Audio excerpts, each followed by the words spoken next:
പ്രതിഷേധം തുടങ്ങാനുള്ള ഞങ്ങൾ ശക്തമായ പ്രതിഷേധത്തിലേക്കാണ് പോകുന്നത്. 4 ദിവസം മുമ്പ് ഒരു പശുവിനെ കടുവ പിടിച്ചു. ഞങ്ങൾ തീർച്ചയായിട്ടും സമാധാനമായ അന്തരീക്ഷത്തിൽ ഇവിടുത്തെ ജനങ്ങളുടെയൊക്കെ അഭിപ്രായം പ്രകടിപ്പിച്ച് ഉദ്യോഗസ്ഥർ പറഞ്ഞതിന്റെ അടിസ്ഥാനത്തിൽ ബഹുമാനപ്പെട്ട MLA അടക്കമുള്ള ആളുകളുടെ അഭിപ്രായം അനുസരിച്ചുകൊണ്ട് ഞങ്ങൾ സമാധാനപരമായ കടുവയെ മറവ് ചെയ്യുകയും ആ കർഷകന് വേണ്ട ആനുകൂല്യം കൊടുക്കാൻ വേണ്ടി തീരുമാനിക്കുകയും ചെയ്തു. മേശം കൊടുക്കുക എന്ന് പറഞ്ഞ് ഞങ്ങൾ സമാധാനമായി അവസാനിപ്പിച്ച ഒരു വിഷയം നിൽക്കുമ്പോഴാണ് ആ കടുവയെ കൂട് വെച്ച് പിടിക്കാൻ വേണ്ടി ശ്രമിച്ചപ്പോൾ ആ കടുവ കൂട്ടിൽ കയറാതെ പോയൊരു കടുവയാണ്. അപ്പോൾ ആ കടുവ എന്തായാലും നമുക്കറിയാം മുൻപൊരു പ്രാവശ്യം കൂട്ടിൽ കയറി ഭീതിയുള്ളതും ആ കടുവയെ മറ്റെവിടെ കൊണ്ട് തുറന്നു വിട്ട് വന്ന കടുവയാണ് ഞങ്ങൾ വിശ്വസിക്കുക.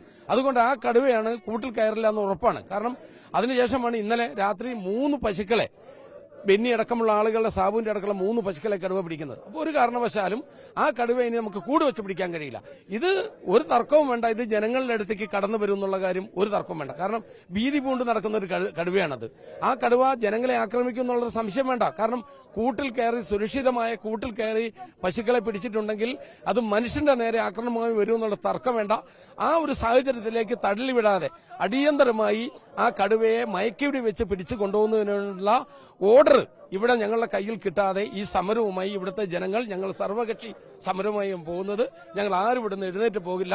ഞങ്ങൾക്ക് ഓർഡർ കിട്ടണം. ഓർഡർ കിട്ടുന്നവരെ ഈ സമരവുമായി മുന്നോട്ട് പോകുന്നതാണ് പറയാനുള്ളത്. കടുവ സ്ഥിരമായിട്ട് ബോർഡറിലുള്ള ആളുകളൊക്കെ കടുവയെ സ്ഥിരമായിട്ട് കാണുന്നുണ്ട്. കടുവ എത്രമാത്രം പെരുകിയിട്ടുണ്ട് എന്നാണ് വിചാരിച്ചിരിക്കുന്നത്. 50 വർഷത്തെ ഈ കടുവ സംരക്ഷണ നിയമം കൊണ്ട് നമ്മുടെ ഈ വയനാട് വന്യജീവി സങ്കേതത്തിനകത്ത് ഇവർ പറയുന്ന കണക്കൊക്കെ ചെറുതാണ്. അതിലൊക്കെ കൂടുതൽ കടുവയുണ്ട്. വ്യാപകമായ ആളുകൾ കടുവേനെ കാണുന്നുണ്ട്.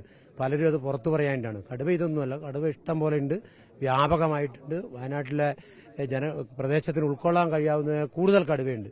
ഇതിനെ ട്രാൻസ്ലോക്കേറ്റ് ചെയ്യുന്നതിന് വേണ്ടിയിട്ടുള്ള തീരുമാനം കേന്ദ്ര തലത്തിൽ ഉണ്ടാവണം. ഇവിടുന്ന് കുറെ എണ്ണത്തിനെ പിടിച്ചുകൊണ്ട് പോകണം. ഇവിടെ എല്ലാവരും പരാമർശിക്കപ്പെട്ടതുപോലെ മനുഷ്യനാണ് ഈ ഭൂമണ്ഡലത്തിലെ പ്രധാനപ്പെട്ട ജീവി. അതിനർത്ഥം മറ്റു ജീവികൾക്കൊന്നും ജീവിക്കാൻ അവകാശമില്ല എന്നുള്ള അർത്ഥത്തിലേക്കല്ല. പക്ഷെ മനുഷ്യന് മുൻഗണന കൊടുത്തുകൊണ്ട് 50 വർഷത്തെ ഈ വന്യമൃഗ സംരക്ഷണ നിയമം കാലാനുസൃതമാക്കുകയും അത് ഭേദഗതി ചെയ്യുകയും അത് മനുഷ്യത്വപരമാക്കി മാറ്റുകയും വേണമെന്നുള്ളതാണ് ഞങ്ങൾക്ക് സൂചിപ്പിക്കാനുള്ളത്.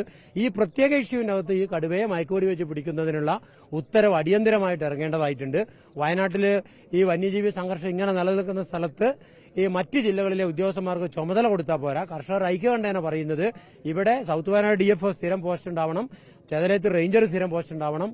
അത്തരം പോരായ്മകൾ കൂടി ഇതിന്റെ ഭാഗമായിട്ട് പരിഹരിക്കണം എന്നുകൂടി ഞങ്ങൾ ഇതിന്റെ കൂടെ പറഞ്ഞു വെക്കുകയാണ്.